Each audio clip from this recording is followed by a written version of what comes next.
What's going on, everybody? Gem Mint here with today's new comic book day reviews. It's Wednesday, June 30th, the last day of the month, and it's the 5th Wednesday of the month, which means no new DC titles, a light Marvel week, and some dope-ass indies. Before we get started in this mostly, I try as hard as I can, non-spoiler review, make sure you're subscribed to the channel, hit the notification bell so that you don't miss a video. We're giving away a Deja Thoris premium format by Sideshow Collectibles once we hit our next subscriber milestone of 150,000. All you got to do is be subscribed to the channel, leave a like and comment on this video, and if you stay tuned until the end, I'll give you more details on the giveaway.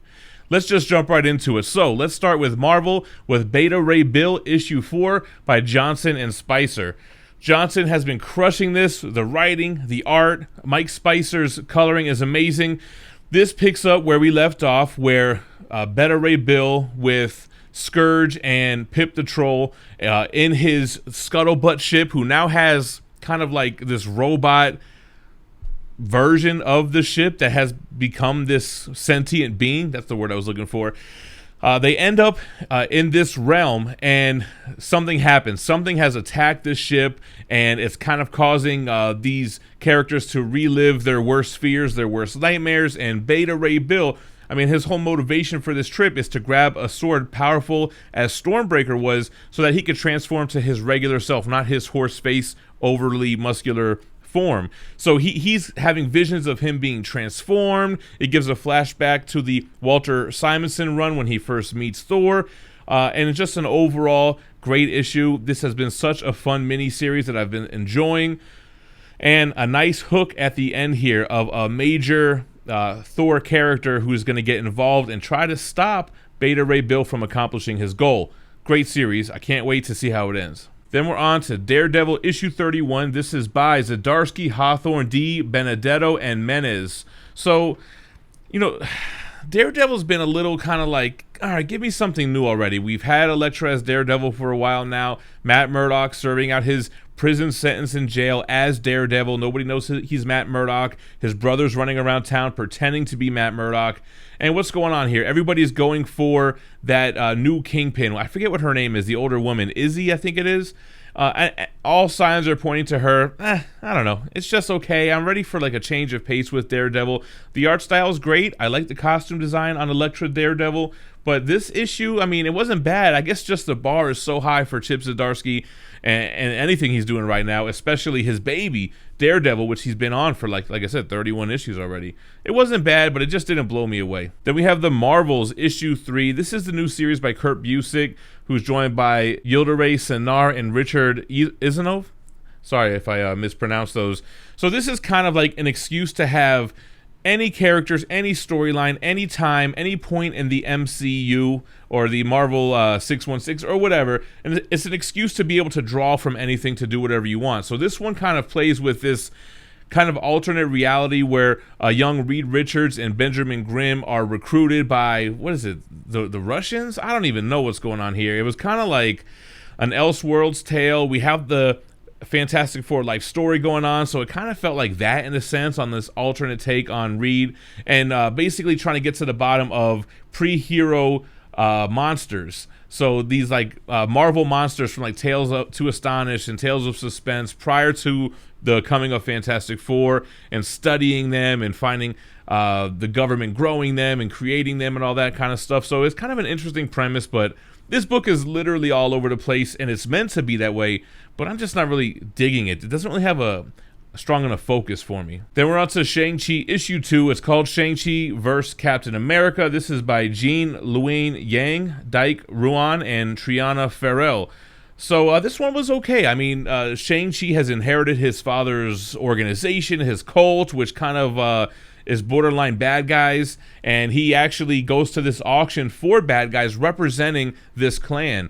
And of course, there's some bad guys who don't really think he deserves to be there. He's fought on the side of good so many times. And up for auction is the Cosmic Cube. We see where Shang-Chi's alliances truly are here. It was up for question in issue 1 when he went up against Spider-Man. And now issue 3 is Shang-Chi versus Wolverine. So it seems like they're going to play with that on every issue. I thought it was interesting enough. It had some funny kind of moments with MODOK. He was one of the guys at the auction. Who else was there? some AIM guys, some Hydra guys, and they kind of poked fun at that a little bit while still having this kind of serious tone to it. So, you know, I thought I wasn't going to like it, to be honest, but I kind of enjoyed reading this one. All right, then we are on to Cable issue 11. This is by Jerry Dugan and Phil Noto. I'm loving what they're doing with this series, and it feels like this is leading up to the new X-Men Inferno event. I'm not really sure, but they're playing with a lot of familiar things from the original Inferno run. But I like this whole kind of, we got to resurrect old man Cable. I know young man Cable killed him to prevent some kind of Terminator thing from happening, right? But we got to resurrect him. We got to go against Strife. He's got the 5 babies. He's got demons from Inferno or from Limbo, and he's up to something. So this is basically recruiting a team. You got a Deadpool appearance here, Domino appearance. Deadpool was great because he's really not in any of these X titles, so he makes it known here, like, yo, I'm wide open, baby. Give me something. Definitely, the art style is a little basic at times, but I like Phil's style. It's like one of those artists that you know it's a Phil Noto piece when you see it. So sometimes it could be a little plain, but I think it works. I like the interactions between Cyclops, Jean Grey, and young Nathaniel or Nathan Summers. So I have fun with this series. It's one of my favorite X titles, even though it's kind of like low-key and flies under the radar. And then we're going to go to Eternals issue 5. This is by Kieran Gillen, Asad Ribic, and Matthew Wilson. Man, I want to get into this series so bad, but I just can't get into it, man. And I was reading the Kieran Gillen Loki omnibus. I wanted to do a review for that around this time now when the Loki show is out, but I find Kieran Gillen's writing just to be so overwhelming. It's just so wordy. There's so much narration, and it's just like, it can become very boring for me. I can't really explain what's even going on here. I know that you have one of the Inhumans, I think his name is Photos. He's supposed to be guarding the machine, but somebody is killing Eternals, and somebody let Thanos in, and then you have Icarus with Cersei trying to bait this traitor out. Some of this stuff was interesting. Some of it was fun. Sometimes the artwork looks really, really good. Sometimes it doesn't. I don't know, man. I don't know if I'm going to continue reading this series. It's just, there's too many titles out there on a regular day, not this day, but too many titles out there to be reading stuff that I'm just not really into. So I don't know. Might be the last time you see Eternals on here, unless there's a reboot or something. Then we're going to move over to the independents. I have 1 physical copy, and then I have 4 digital. So we're going to go with Vault Comics Barbaric issue 1. This is by Morrissey, Gooden, Duke, and Campbell. So shout out to Greg Katzman over at Valiant. He hit me up like, yo, Gem, give Barbaric a try. This is something that I think you'll like. And Greg, you know me so well, man. I love this issue. It was so close to getting pick of the week.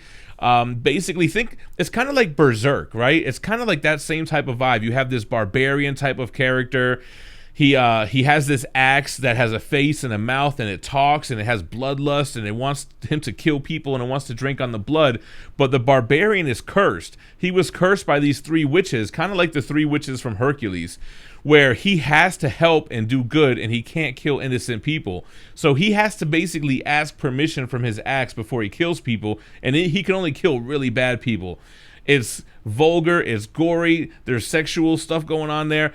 Everything you want in a comic book. And I can't remember if I said it was like Berserk or Berserker. It reminds me like the same tone, the same kind of art style as the Boom Studios Berserker with Keanu Reeves. So if you're into that, you should try to pick this up. Before we jump into the digital comics, I got to give a huge shout out to the sponsor of this video, cheapgraphicnovels.com. Cheap Graphic Novels sells omnibus, absolute editions, and collected editions up to 50% off cover price. Great packaging, fast shipping, and excellent customer service. They even have a bargain bin where you can get titles up to 90% off. If you mention this channel in the memo at checkout for your first order, your second order will have free shipping as long as you're in the United States. All right, guys, so we're going to start with Two Moons. This is by Arcudi, Gia Giordano, Crabtree, and Heisler. I always have trouble saying his name. Two Moons number 5. You know what's funny? What was it called? Barbaric 1 is like Berserker. Two Moons issue 5 felt like Berserk, Kentaro Miura Berserk. It was like, look at the cover. It's like Two Moons going up this army of apostles. All of these demons have let their presence be known in front of the American army, in front of Two Moons, in front of the prisoners. And it's basically Two Moons versus these demon apostles. And it's super badass. And he kind of scares the people he's with because he goes a little berserk here when fighting these monsters. So This was more of a fight issue. There wasn't as much like dialogue, as much world building here, as much kind of a mysterious what's going on kind of stuff. It was a gory, bloody fight, as you can see by the cover, and it was awesome. Then, hot off the heels of Spawn's Universe 1, we have Spawn issue 319 coming right back at you. Todd McFarlane with Carlo Barbaric. This was one of the most interesting introductions to a Spawn comic that I've read in a long time. It really sets the scene. I feel like Todd took a trip to Italy on vacation and he kind of thought of this idea. Basically, you're in Italy or Paris or something like that. And it tells the story of this restaurant owner, and he's the nicest guy, the most charismatic, the most complimentary restaurant owner in the city. Everybody loves him until you find out he's kind of got this dark secret, and then that's what brings in Spawn. And that was a really dope interaction, man. That reminded me of like the first few issues of Spawn, how they would have like these other characters with like this demonic presence to them, like Billy Kincaid type of stuff. I thought that was awesome. The fight scene was awesome. I like how they kind of described Spawn's cape as this big leathery kind of cape, but then it transformed into these veiny winged kind of vampire wings. I thought that was awesome. It was such a descriptive issue describing Spawn's heavy chains like hitting the ground and stuff. I don't know, this just felt like old throwback Spawn. It wasn't overwhelmed with like the overall plot. It was just a sick issue. All right, then we have Department of Truth. We're on issue 10, James Tynion IV, Simmons and Bidikar. Great issue of Department of Truth. Like we were teased at the end of last issue, and as you can see by the cover, this one's about Bigfoot, the conspiracy of the Sasquatch. And it tells this story of this man who sees Bigfoot and becomes obsessed with finding him, with hunting him, with making everybody believe him, including his kids and family. Now, his younger kid supposedly did see a Bigfoot or the footprint, but none of the family believes him, and he goes crazy, and we find out that there's these other Bigfoot hunters, and there's a really cool twist at the end. I'm not going to spoil it here. It's going to end up on my top 10, so if you want to hear spoilers on this issue, tune in on Friday where me and Rock and Robbie talk our top 10 comics for the week with spoilers. I don't know how much more I want to say. Basically, the main character, and I'm still not remembering these guys' names, he's being taught the ropes of Bigfoot, taken out to the forest. He meets this other hunter, which I'll talk about in the spoiler review. And then we hear the story of this guy through kind of like a written letter from the child. So anyway, amazing issue of Department of Truth. Really like what they did here with the Bigfoot story. All right, guys, now on to my pick of the week. I'm going with Donny Cates. Wait a minute. This is Chip Zdarsky's crossover issue 7. Chip Zdarsky with Phil Hester and Andy Parks. Is D. Kunifi and John J. Hill still on it? I can't tell. It looks like Donny Cates and Jeff Shaw have been scribbled out. Chip Zdarsky taking over this book.